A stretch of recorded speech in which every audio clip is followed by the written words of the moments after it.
What is up, everybody? Welcome to this episode of the Start Build Grow Show. Man, we're excited for this one. We're going to be talking about all things service, commercial, and a handful of other things that can really change your business. However, let's go ahead and get this show started before I make the official introduction.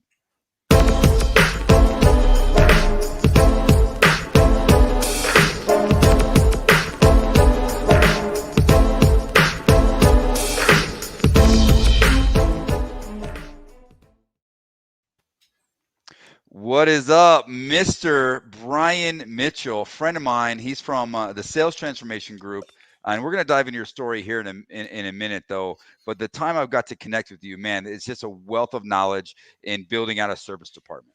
So, as roofing, a lot of roofing owners, a lot of roofing professionals watch this show, watch and listen to the show. And it's a buzzword. A lot of people want to try to figure out how to diversify their business. They want to break into the commercial space, and the catalyst for that is building out a service department. So we're going to be talking a lot about how to build out and how to maintain a service department in the show today. But before we dive into that, man, welcome to the show, Bryan. Thanks, Randy. Good to see you again. Yeah, man, it's been a little while. I know you came out to our event last year and just kind of blew people away. The feedback was awesome, and I failed to mention that you're my brother from a different country. You're from South Africa. Is that correct? Yes, that's right. I've been here a while, and I got to say I haven't learned the language, obviously, as you can hear, but I absolutely love the country. Whenever I leave the country and come back, that immigration officer says to you, "Welcome back, sir." I want to kiss him right on the lips. It's like, thank you. Well, I mean, in traditional fashion, when we have a new guest on the show, we want to kind of just dive in a little bit and get to know you a little bit. Share your story on and kind of how you got here and how you got into the roofing space, um, and anything else, any the other important pieces that we'd love to hear from you. Yeah, well, I mean, like most roofers, I used to build boats. Like the rest of us, yeah. Me too. Me Yeah. too. Me too. And actually, it was only after I've been in the roofing business for a while, I realized, man, a roof is just an upside down boat, you know, keeping the water out. Um, but I was building boats and I raced across the Atlantic on a sailboat, ended up coming up to the States and became an estimator, got into roofing estimating with computer software in the 90s. And one of the guys that I sold the software to, I helped develop his database. And when I left the job I was in, he said, "Hey, won't you join me? New roofing business, losing money." And it was an incredible opportunity because we had one service truck, we went to four, six. When I left there 2 years ago, we had over 30. But I had a little gap in between. I went and in the mission field, I was in about 50 different countries helping a nonprofit develop in each of those countries. So um, I've got a wife of 38 years, two kids, and three grandchildren. I think that should sum it all up. Man, that's a a full life lived, right? That's awesome, man. Yeah. So roofing, how did you go from all the things boat building and whatever else to the roofing space, and tell us a little bit about that transition and how you kind of got exposed to roofing. Yeah. So obviously, it's a long story, but I had a clothing business. I had a factory in Costa Rica, and we were wiped out by a hurricane by the name of Mitch. And my last name is Mitchell. I went through boarding school known as Mitch, and this hurricane came and wiped us out. And so I got a job as an estimator, and then as selling estimating software. And when I was doing that, I did a lot of estimating because you know in the that time computers and contractors weren't very compatible. I mean they're still not exactly extremely compatible, but in those days they weren't compatible at all. So showing somebody how to estimate a roof with the software package, you had to actually do the estimate.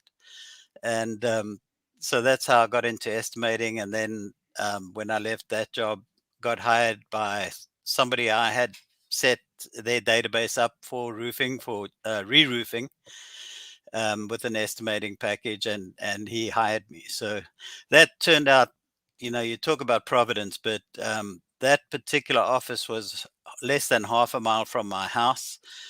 And that year, my son got cancer at 19, Oh and wow. I was able to be in every doctor's appointment, every chemo, it just was incredible. So the job before was like 40 miles away. So it was just amazing how that worked out. Awesome. And then so you landed in Florida, and then what's the process there? I know your history is in the service, helping build a service department, and you are working with a mentor of mine, Greg. And it's been yeah, awesome. I've actually had the experience, the opportunity to go down there and see the full operation of what they're doing over at Best Roofing down in Florida a couple different times. Through as we were kind of building and launching our own commercial department, and as we originally got connected with Bryan, I had the opportunity to go down there and spend some time. With Greg Wallach and the team down there, and it was man, it was an incredible, enlightening experience. Walk me through, like, your involvement there in the process of what you're able to do, and how building and implementing a service department helped kind of scale that business. Yeah, well, the early days is really when the focus was on service. Greg always believed that the roofing business will come from service.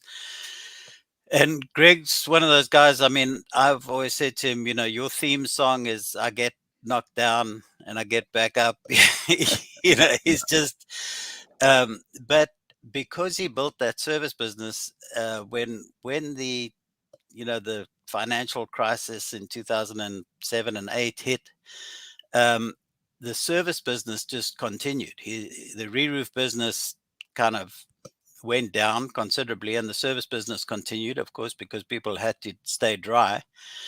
And he came out of that period and doubled his re-roofing business. Wow. And what was really incredible for me, because I went in to missions at that time, but Greg and I stayed in touch. We've been friends, from before he hired me, and he called me and said, "Hey, can you come in and um, work with us again?" And I was like, "No." But he's as you know, he's not an easy guy to say no to. And so we got a nice apartment on the beach, my wife and I, and we were back in Fort Lauderdale. Um, but what really blew me away is the structure we put in place right at the beginning. And we used to, sit at the golf course and have meetings, just the three of us. Um, that structure that we put in place at the stage that Greg is now, at the over 30 trucks, the structure's the same. The principles are the same. It's kind of like life, right? You can break yourself against the principles, but you can't break the principles. And so that's what really, you know, has helped me in helping other people with their service business, because it's like, okay, let's just go to the fundamentals. You have to do the fundamentals. And if you do the fundamentals, and then if I can shortcut you to a few tricks of the trade, to help you grow, just a few key points, and all guys with big service companies know what they are. That we just share them, and it's really been fun for me to be able to share, with others, like we did in Denver at your event. That was fun. Yeah. Yeah, we had a ton of feedback, from that, and sharing a couple of the tips and tricks, and we're here, we're live, we're on the show, so I'm gonna put press a little bit and get some of those. I mean, for all of our loyal viewers and listeners. I mean, if you're just new to the show, welcome to the Startup Grow Show. But we're here, we're dedicated to help roofing entrepreneurs grow and roofing entrepreneurs succeed. So if you haven't liked or subscribed to the show, make sure you click that button and do that. But what are some of the things, like, if you were to take, Kate, let's say the top two or three things. I'm a roofing contractor and I want to break in. I want to start, exploring service. What are maybe two or three things that you would advise me on as the first couple steps to ensure, a good foundation for success? Yeah. Well, and that's the right word, foundation. So the first thing is you have to have a couple of technicians who can fix a leak Mm, on a commercial roof, right? Because you can't be in the game if you don't do that. I always say, look, if you go out and you do a repair and you get called back and you don't fix it right, you will not get another call back. So we got to get that. We got to have those guys. Now, very often the owner of the company can be one of those guys, and I'd recommend it for a little while, just so that you know those productions, how long it takes to do what sort of things you run into. But the NRCA has done really a spectacular job with the NRCA repair manual. So that will really help you because it covers, four or five different roof systems: EPDMs, TPOs, modifieds, built-ups. But so that's, I would say, you know, the most obvious thing you got to do first, right? But now you've got a couple of guys who can, and a lot of these things happen simultaneously. You don't have to go through this consecutive process. But now that you've got that in place, now what are you going to sell? What service are you going to provide? And fortunately for us, the service business, you've only got about five products. You got time and material, you got quoted scope of work, you got warranty work, you've got ongoing maintenance work, and you've probably got some tenant upfit or tenant build out type work, right? Five products. So learn your products, mm, define them, write down how you do, what's the process from a phone call to a collection for each of those five products. We're not Walmart. We don't have 50,000 SKUs. We can do this. It's very manageable. yeah. And everybody in the company needs to know what those are. I don't care if you're in the service department or not. You're going to be talking to people. You're going to pick up the phone. You're going to bump in. You need to know what those five products are that we offer, and then you can set the expectations for those. Then the next thing is you have to understand your estimating. You got to be able to price. And so I've actually taken the NRCA manual and I've put a material and labor list to every one of those deficiencies in the manual. And then I've gone ahead and done, probably 100 more, maybe more than that. But the thing is, when you get on a average TPO roof, Randy, you're probably going to come across 20 or 30 different problems every time.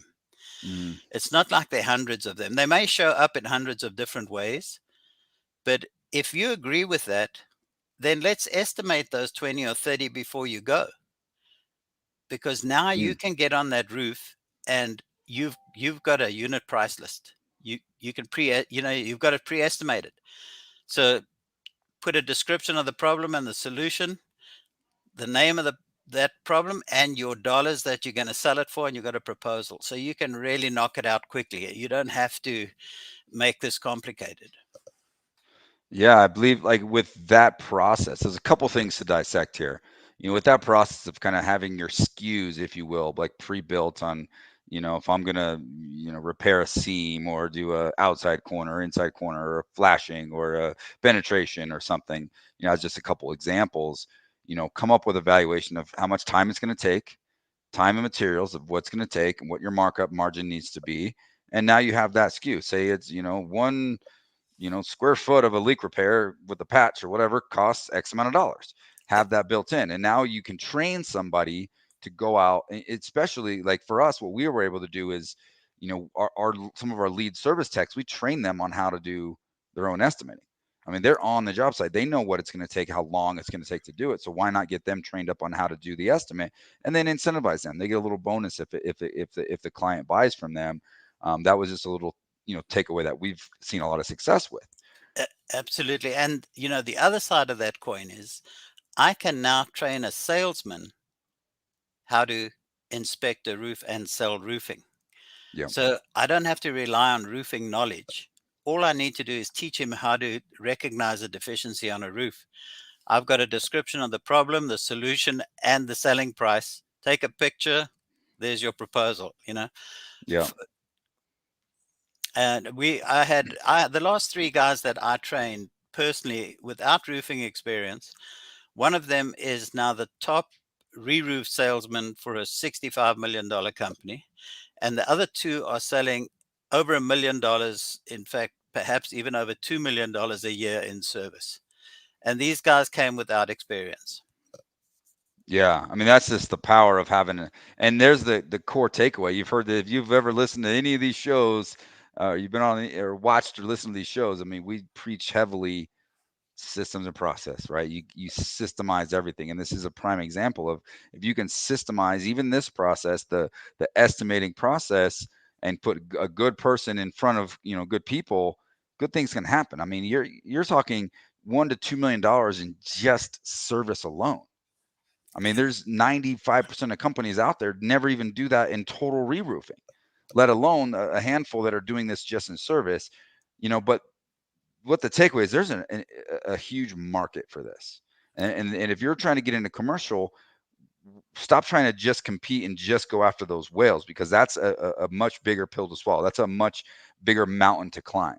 Why not go for the base hits? Why not go for the one, two, three, $4,000 jobs and rinse and repeat and master that process to then build your reputation, to then get yourself in line, get in the ring, get yourself in front of the board, get yourself in front of those good opportunities to then go after the big whales, the $1 million projects, right? I mean, I think there's an incredible amount of value there.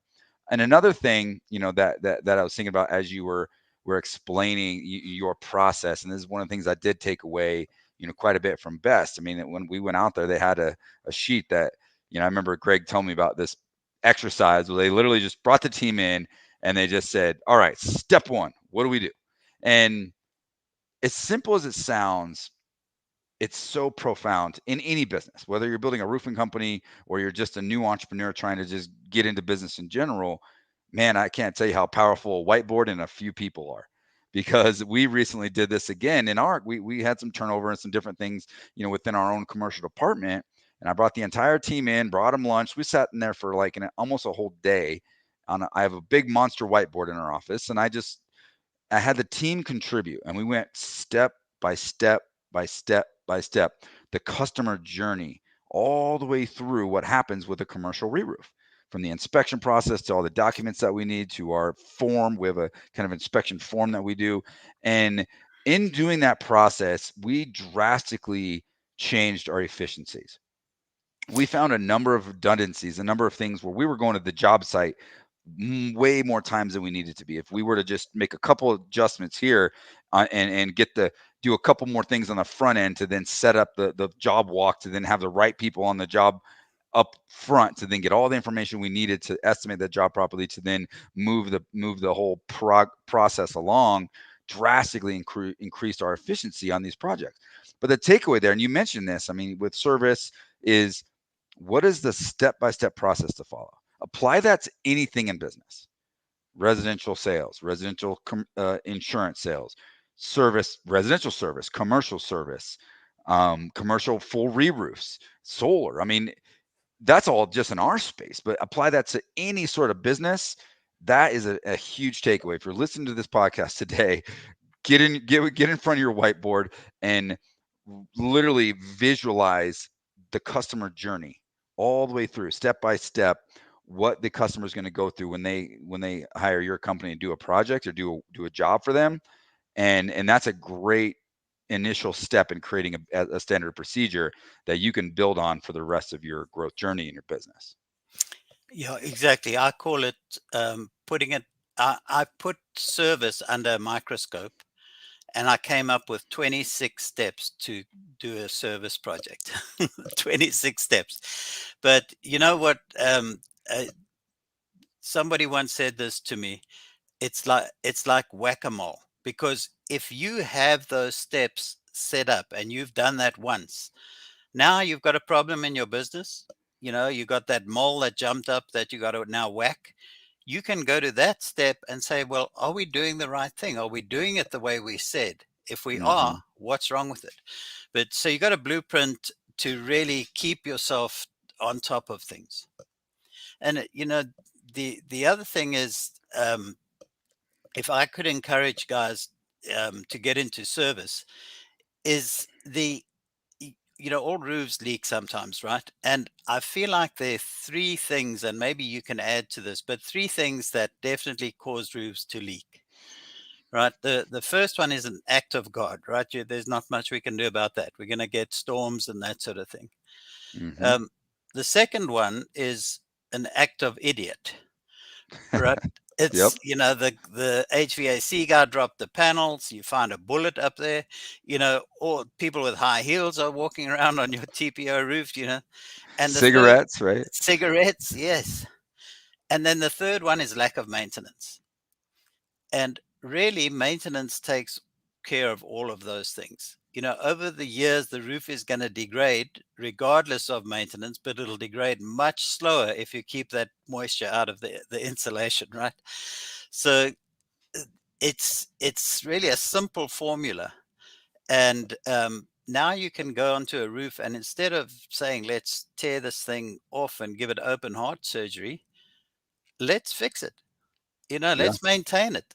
If I can keep half of the cost of a re-roof in your pocket for 10 or 15 years longer than my competition, I'm quite a valued asset, right?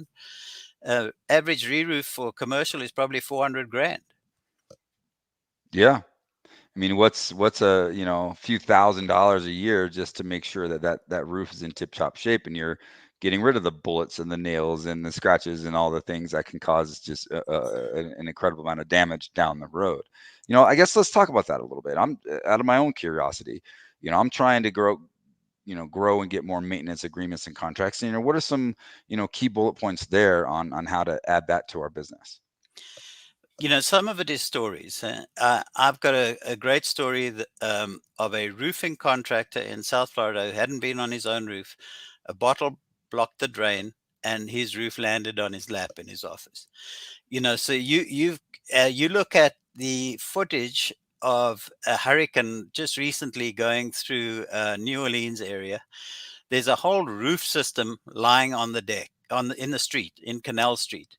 The TPO, you can see the membrane still beautifully welded together. It's got the insulation attached, but the whole roof system is off. And most likely what happened is moisture infiltrated, got ruined that adhesion to the concrete, and the wind just sucked it off.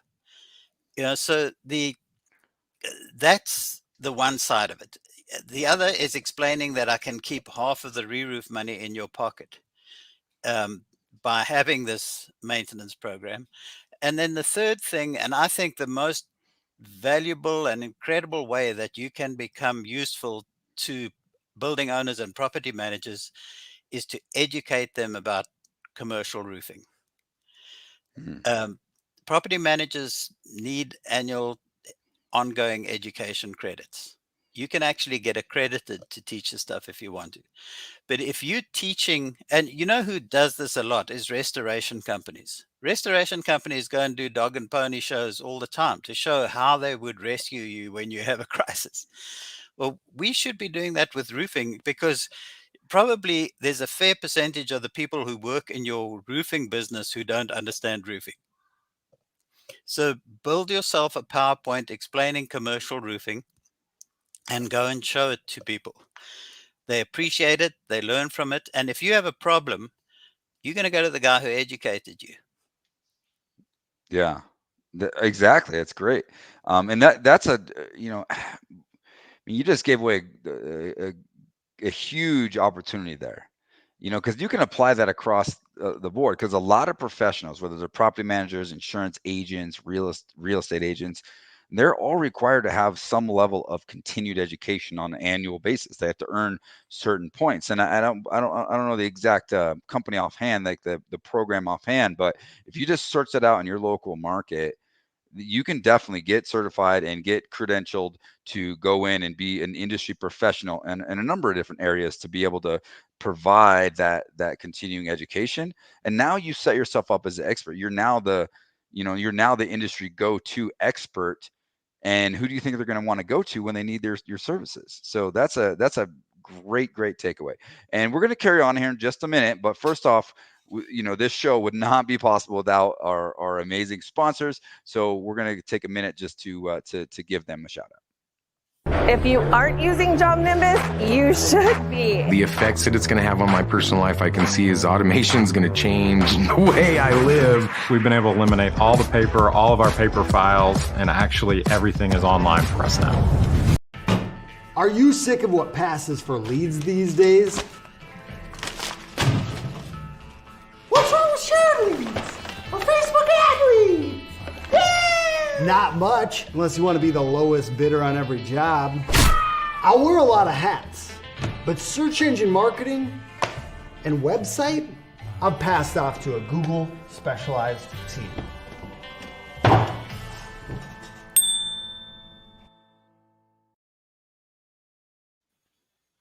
All right, man. If you want to take a look at and make sure to you really organize and systemize your business, you've got to give a shout out to Job Nimbus. Take a look at jobnimbus.com and see what they have to offer. They've been an amazing sponsor of ours, and we've used them for a number of years. And my company personally, and a lot of my clients' companies, would not exist if it weren't for Job Nimbus. So check them out at jobnimbus.com.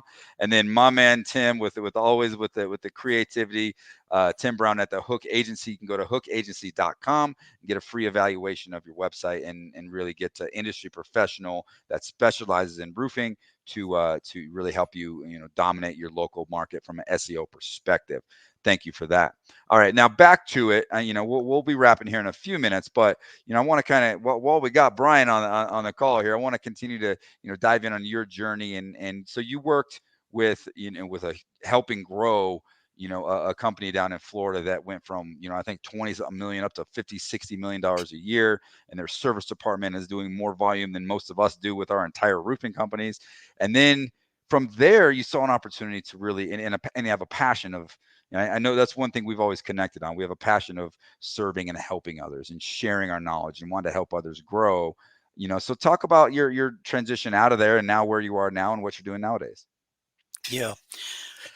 Well, it was one of the several times that I've retired in my life. The first time I was 23 and I went sailing. A little early. Yeah, a little early. But this time I retired for a weekend. I left Best and I got a call. That was on the Friday. On a Sunday, I get a text from Greg saying, "Hey, I'm going to, you and Ryan need to have a chat." I'm like, "Aren't you watching the playoffs? Why he's texting me?" And, Ryan has been talking about service for a long time. You've been talking about service for a long time. He said, just can't you put something together that, a training? Yeah. And if I knew what it was going to take, I probably would have said no, quickly. But I It's ended always up. way more than we anticipate, right? I mean, Oh so many yeah, people are like, "Oh, I'm going to be a coach, or I'm going to start a program, or I'm going to do an online program." Be careful what you wish for. It's been a long journey, and it's a lot of work. exactly. Yeah, I mean, I ended up. I tried to speak in front of the camera. My son is a professional videographer. He said to me, "You don't know what you're talking about." I'm like, "You're right." And so I had to write myself scripts, but I ended up with 26 lessons, probably about 70 different documents. And it basically lays out, how to build and maintain a service company. And it's been incredible to watch. The thing about being a coach, and this, is the people you teach get so much better than you. It's like, oh my gosh. And, I think it's fair to say it's you starting them kind of where you finished, right? So they're going to take what you deliver and make it better. Yep. So I look at these young guns and I'm just so impressed what they can do with that knowledge. And a lot of them, just about, I would say, I haven't had a bad client, and probably all of them will say, "You saved me so much time and pain." A lot of guys will Yeah. say, "This is what I always wanted to do, but when am I going to do it?" Yep. Yeah, and I'm that guy, right? As a as a recipient, we've been working with you guys, and you've been a incredible resource for me and for my team as well. But I'm that guy that's like, I'm just gonna ready, fire, aim, right, and then just figure it out. And look, I had the intuition early on when I first started my roofing company to I hired a service tech probably as my third person hired in the business. Like early on, I was like, I just need somebody that's a roofing expert that can do repairs, that can cover my ass when when things go wrong. That was kind of Yeah. my outlook. Is although at the very worst they'll pay for themselves. Little did I know that was the foundation that ultimately built us into a service department doing, we're upwards of $700 to $1 million a year without really putting we with a ton of upside, right? And we got a whole service department, and it's been a great catalyst for our business and helped us grow the commercial side as well, and support the residential side.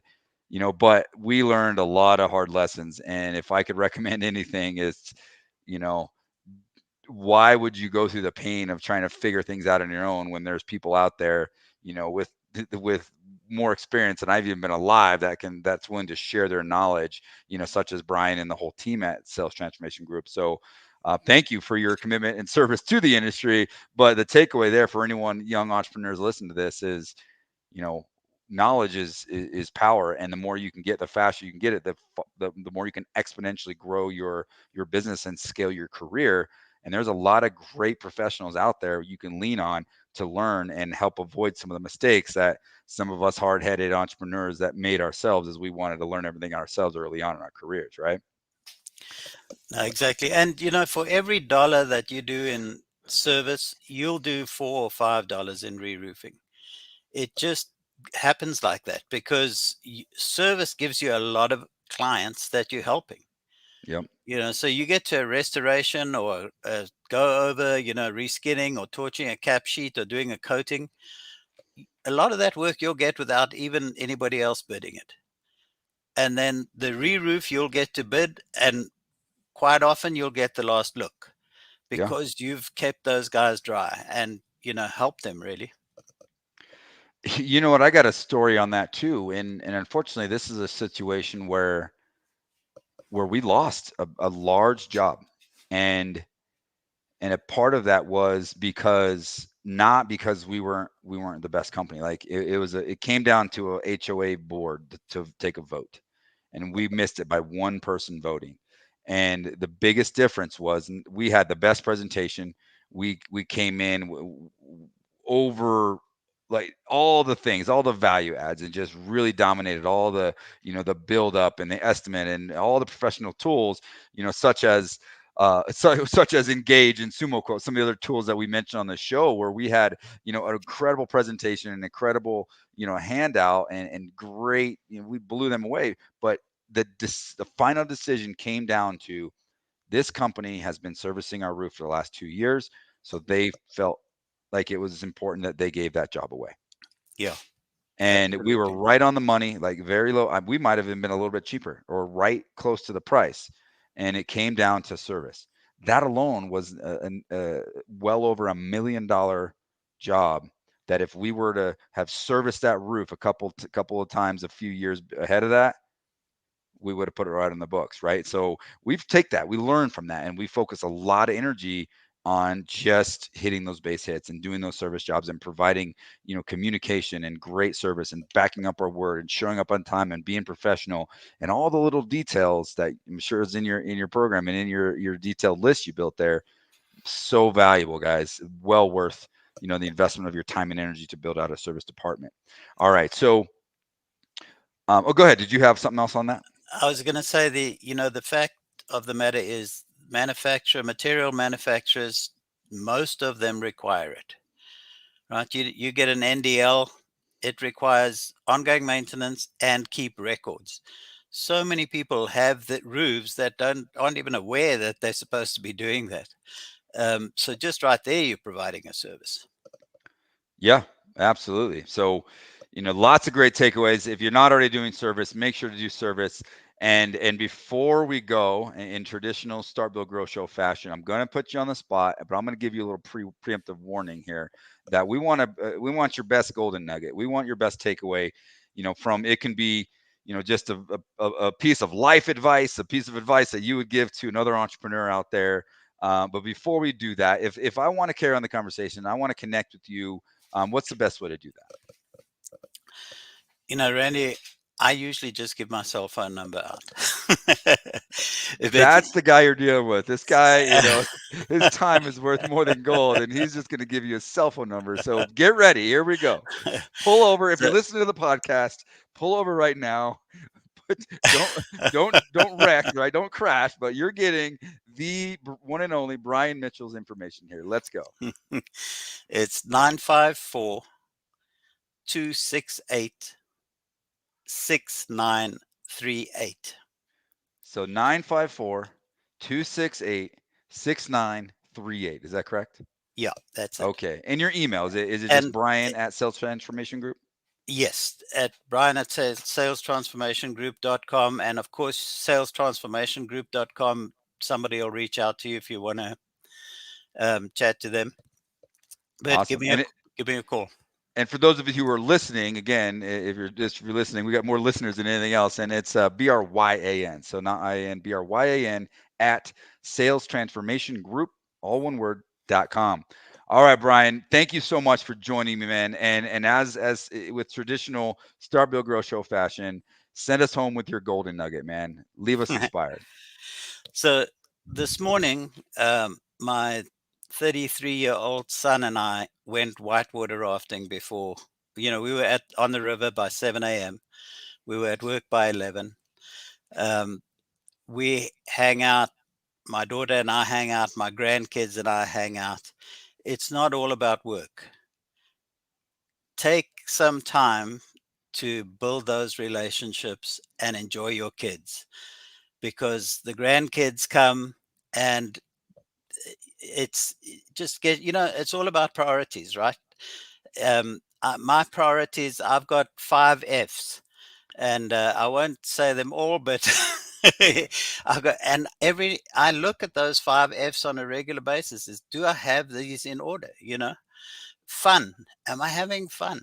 It's really important, because why have your own business if you're not having fun? Go work for somebody. They put a check on your desk every 2 weeks. Just keep it in perspective, keep your priorities right, and enjoy those kids while you got them. Love it. I'm gonna press. Where are the other 4? I need the other 4, man. You gave me fun. Of course, we want to have fun. Give me the other 4, my man. I probably have 10, but obviously you're going to have faith and family, and finance. You've got to have, I think, fun, and the F I use, fornication, would be. And then you got to have a future, so but every now and again those things go out of whack, right? And so just take another look at them and make sure you're enjoying it. Awesome, man. Hey, that was awesome. Great takeaways there. Have fun, put your family first, faith first. We're aligned so much and all that stuff. Make sure you always make sure you don't lose track of the time you want to have a little fun with your spouse, right? All right, guys. Thank you so much for joining us on this week's episode. This was episode 205 of the Start Build Grow Show. Thank you, everybody. Make sure to like, make sure to subscribe, comment. We'd love to hear your feedback, and take care. God bless.